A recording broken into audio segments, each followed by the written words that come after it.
First of all, welcome to Argentina once again, and I would love to have your idea about this new album, The Ladder, which I think that is one of the best Yes albums in your 30 years career, really. We're very glad you think that, and we enjoyed making it. You've got to be much closer to the mic. You can do it. Like this? Oh, okay. Hi. Yeah, we're very glad you liked the new album, and we enjoyed making it. We made it very much as a live album in the studio, everyone playing together. We kept a lot of the backing tracks from guitars and keyboards as well as drums and bass, and that has a very good live group feeling on the album. And any other comments?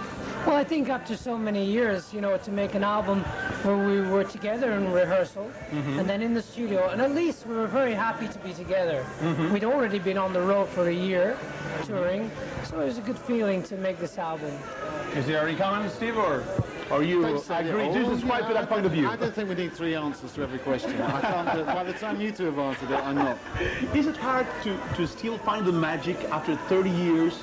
Being together, gathering and composing and writing music and playing. The more you look for it, the less it's there. I mean, you've got to let it just happen. So if you ask us to find the magic, I don't know where it comes from, but it comes from us. I mean, it isn't magic so much as a energy that we get together. So it's hard if we don't go about things in the right way, and we don't keep a nice balance. So the more we get things right, then the better the music is. So I suppose that's what makes, if there is magic, then it makes it come back, because we're enjoying ourselves, and we had good direction and from Bruce Fairbairn. So basically, you just need to get some things right before you can get really important things right. What about, because besides your solo efforts, Chris, you two guys have been doing solo stuff with other people, playing with some other groups, in the case of GTR, Asia, well, your solo stuff, your numerous albums.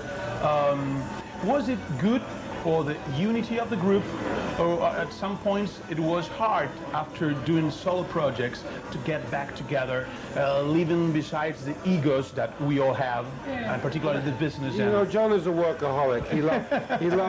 He loves to just, he'll put an album out every month if you let him. So that's good for him. Me, I'm really slow, very lazy. It's taken me 30 years to make a second solo album. I haven't done it yet. So, we want. Earlier, John said that it's, he was asked this question earlier from somebody, and John was saying that there's lots of room, there's lots of music for us to do, and since Yes has a central role in our lives, then it's kind of good to release the frustration that you might have if you couldn't, say, get that batch of songs out or get those instrumentals out. If you tried to put them all into Yes, there would be no room, for other people's ingredients. So maybe for John and I in particular, it's quite good for us to kind of keep that greased, because it certainly, I don't think it detracts from Yes, because what Yes wants from me and what Yes wants from John is not necessarily what we put on our solo records. Once I heard you, John, talking about the lack of inspiration in the 90s and the lack of personality that you have in the 60s and the 70s. You were, for one particular style, and you try to explore, to experiment, and probably nowadays there are much people trying to copy the people that really succeed. What do you think about, in terms of music, what is going on today? Well, if you think about the history of the music of the last 30 years, 40 years, really, you have these very standout people, Jimi Hendrix and bands like The Who, and these artists that had great momentum. It's the video world. What I think I was talking about, how the video music or video music became so popular, it didn't sustain the musicianship. But I still believe there are some very talented musicians around, and I think into the next 10 years, this is when we will hear some of the great music that's available, because there's a lot of young musicians out there wanting just to make music, but they're being told all the time to be a top 10 group or pop group or stick to making money group. And really this destroys a young musician, and he feels like I just want to make music. I don't want to be told by the big record companies that my music isn't hip or isn't commercial enough. And I think the time is coming where younger musicians are going to be able to experiment more. And that's because of the internet development, basically, yeah. Who are the artists or the groups or which is the music that really touches you nowadays? I was saying before that Alanis Morissette, great songwriter, and Bella Fleck, I love the band. They've been around quite a long time, I'm sure.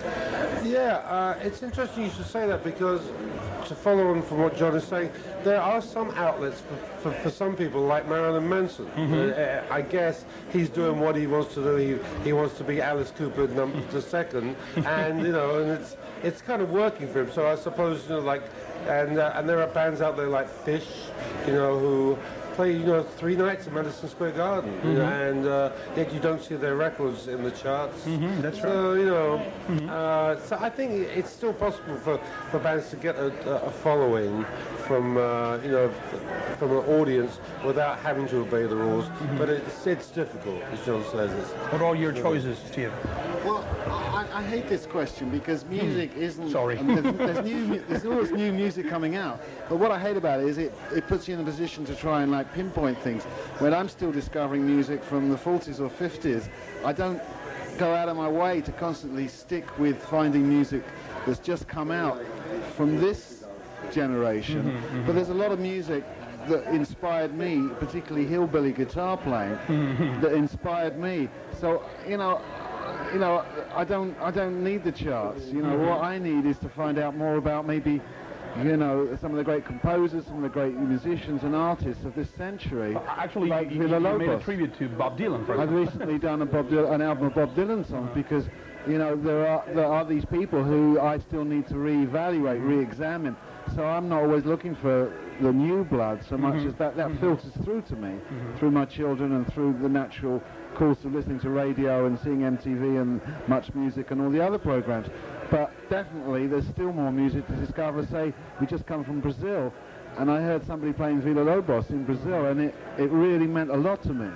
So, you know, I keep looking at the great musicianship of this century, not just this year. This year is incidental compared to the other 90